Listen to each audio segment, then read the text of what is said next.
Thank you so much for joining me in One Drop's mental health session. I'm here with my very first guest, and I'm so excited to introduce her to you. Hey, Maxine, thanks for being here with me. Hi, thank you so much for having me. I'm looking Yay! forward to it. Yeah, Maxine is a content creator, and I'll let her share her story with us today. She's also a mental health and a self improvement advocate. So, Maxine, I don't wanna waste the time that we have together. So, let's dive right in, shall we? Yes, we shall. Perfect. Okay, Maxine, tell our audience tonight in a few sentences what your story is and why you are advocating for mental health. Oh, well, my mental health advocacy started after college when I entered my first job. And it was in an industry that did not treat mental health very well.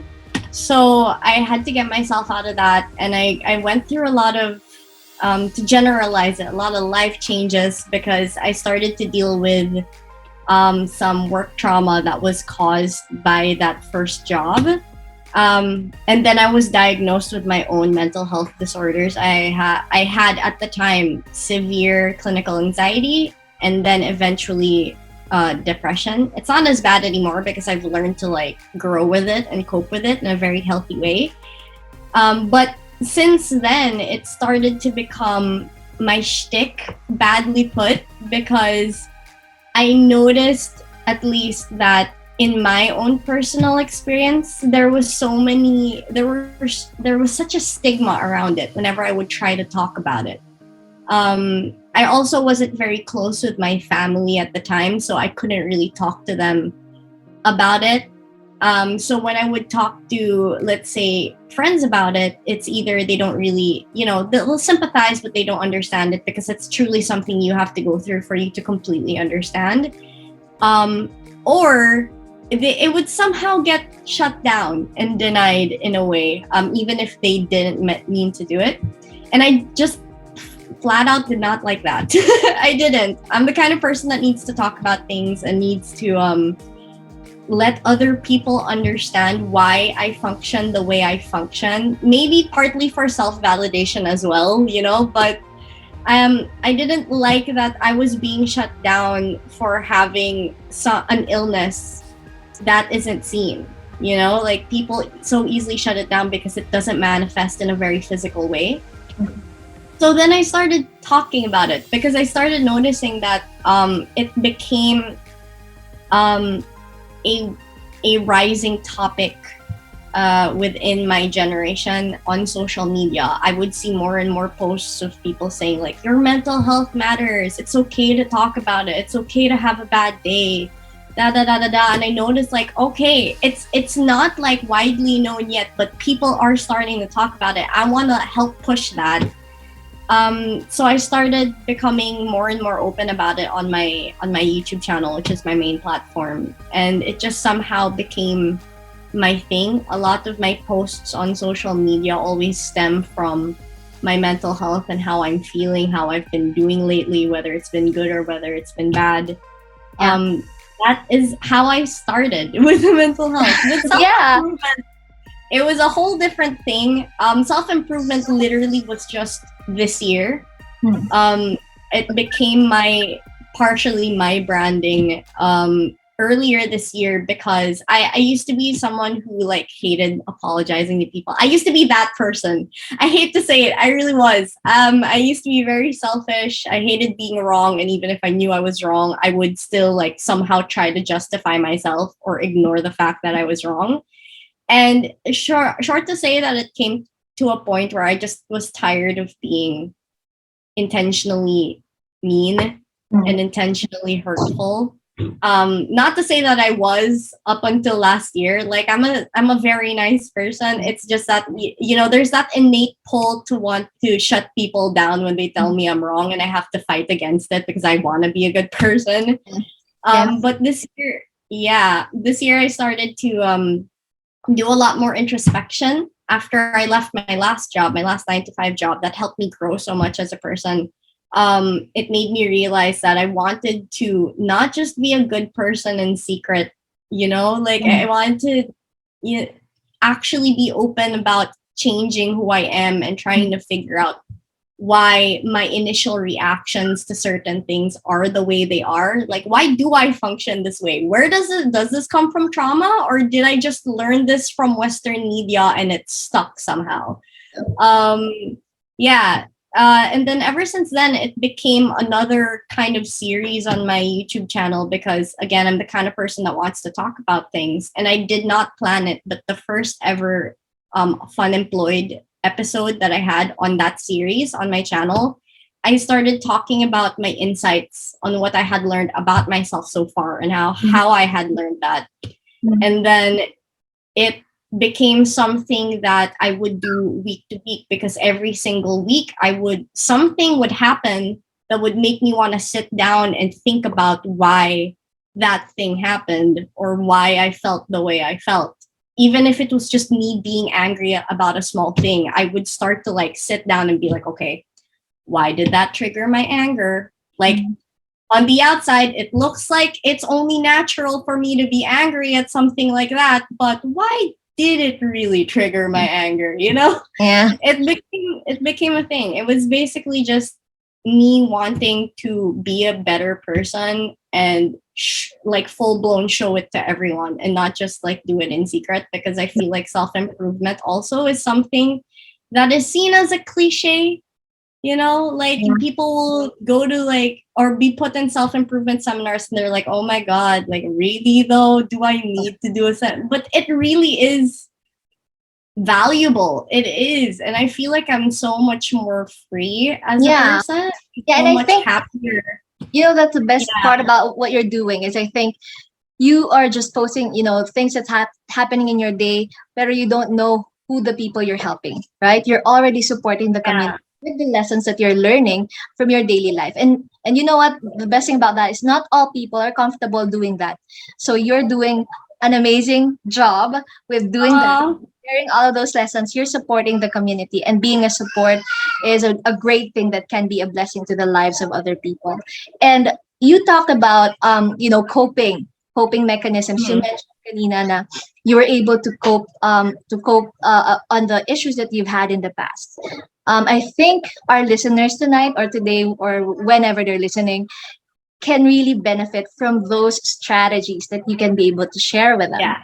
So can you tell us a little bit about, the coping strategies that you have on how you were able to adjust and to live with the illnesses and the issues that you've had with your mental health, and how you're Mhm. doing with it right now?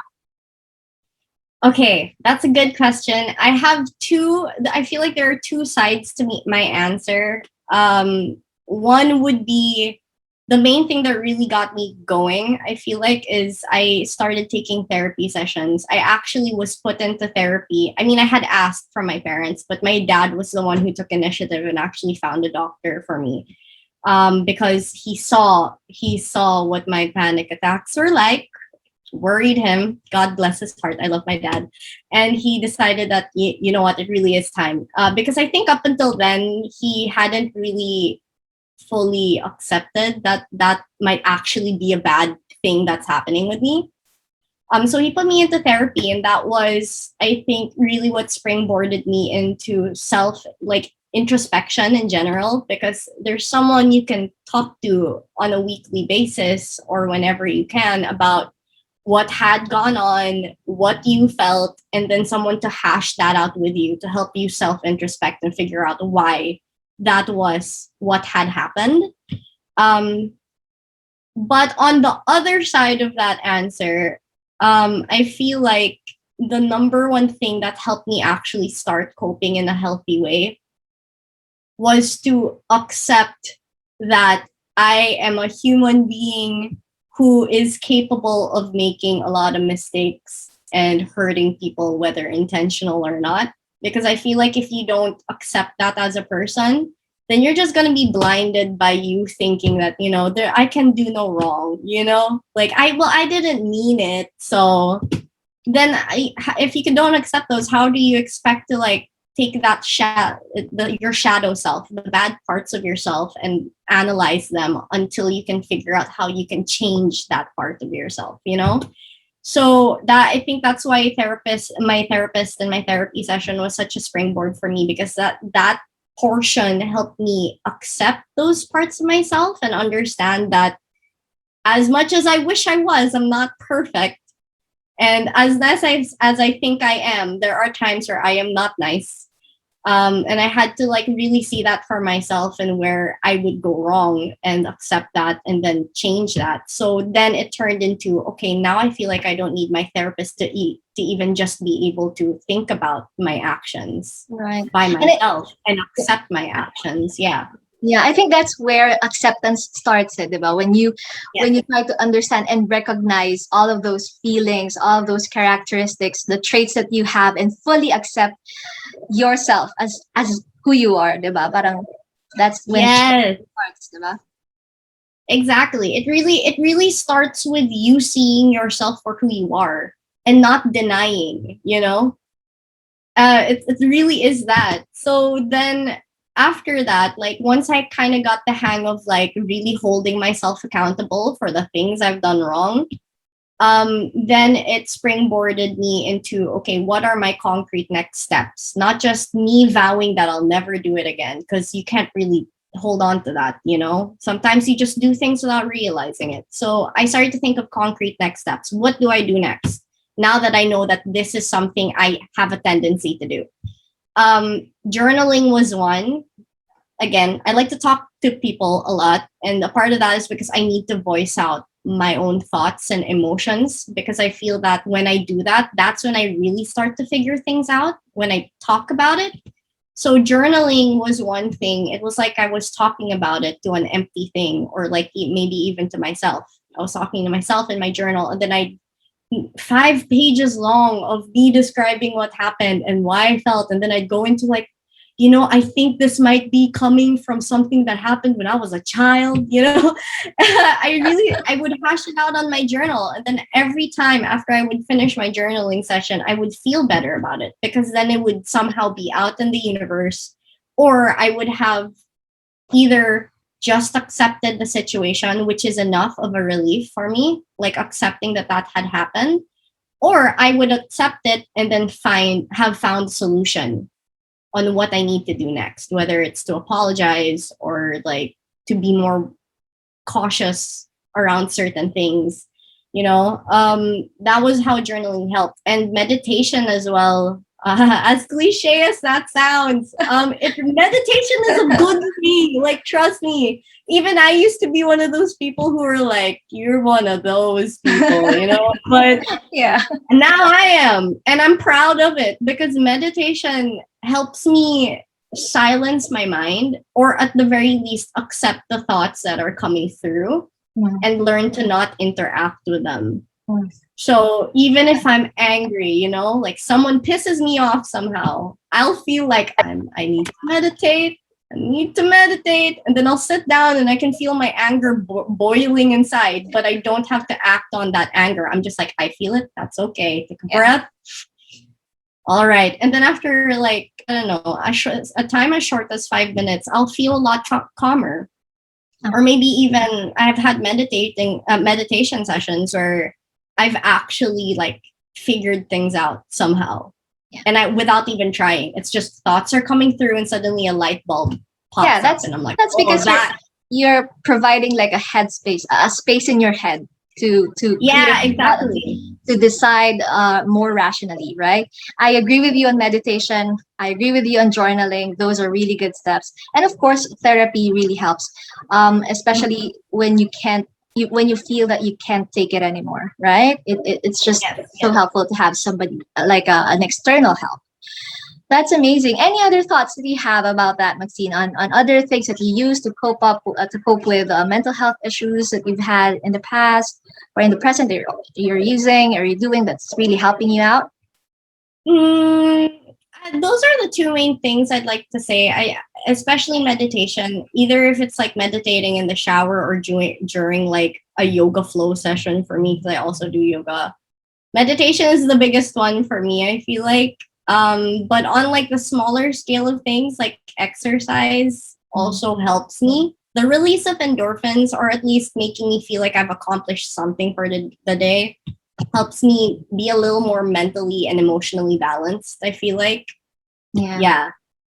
Totoo. That's it. Perfect. That's amazing. Thank you. And I know that many of us here who are listening who might not have tried those steps yet. So kung interested kayo to know about that, you can check out Maxine's YouTube and Instagram pages. Where can you find you, Maxine?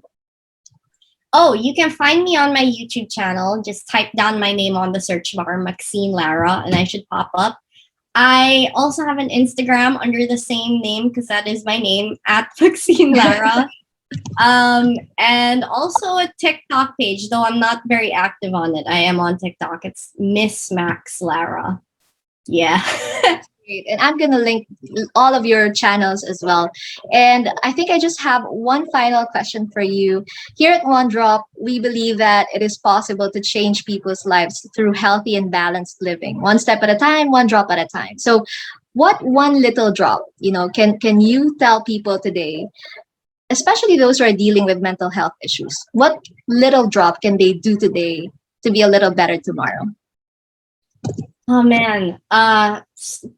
It's okay to slow down. That would be the biggest thing. A lot of things get aggravated when you try to speed up fixing those things. So remember that sometimes, even if you have a lot on your plate, slowing down might just be what you need to feel a little better, and still get through your entire day. Just allow yourself time to breathe and really just pace yourself. Don't rush into things, because that will help your mental health cope as well with everything that's going on around you. So I love slow it. down.